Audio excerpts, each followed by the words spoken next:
Tak peduli masa lalu Vicky Prasetyo, gadis cantik asal Rusia ini siap terima lamaran sang gladiator. Hedrianto Prasetyo atau yang lebih dikenal dengan Vicky Prasetyo kembali menjadi sorotan. Pasalnya, usai cerai dari Kalina, Vicky Prasetyo kini dikabarkan dekat dengan seorang gadis cantik asal Rusia negeri Vladimir Putin. Gadis Rusia dengan nama Alena yang saat ini dekat dengan Vicky bahkan mengaku sudah siap jika diajak serius oleh Vicky Prasetyo.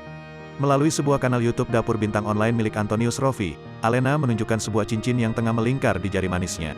Saat ditanya mengenai hubungannya dengan Vicky, Alena mengatakan bahwa Vicky jatuh cinta kepadanya.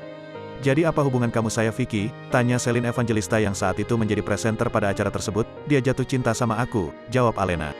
Saat ditanya mengenai apakah ia memiliki perasaan yang sama, jawaban Alena malah mengejutkan. "Dia jatuh cinta sama kamu, apakah kamu juga?" tanya Celine. Kadang-kadang ucap gadis Rusia itu jawaban Alena tersebut lantas membuat Celine terkejut, namun Alena menjelaskan jawabannya itu. Ia mengatakan bahwa ia mencintai Vicky Prasetyo saat Vicky sedang di sisinya. Sedangkan saat Vicky sedang sibuk dengan pekerjaannya, Alena mengaku tak mencintai Vicky. Menurut Alena, Vicky merupakan sosok yang memiliki pribadi yang baik dan alasan ini pula ia memilih untuk tetap dekat dengan mantan suami Angel Lelga.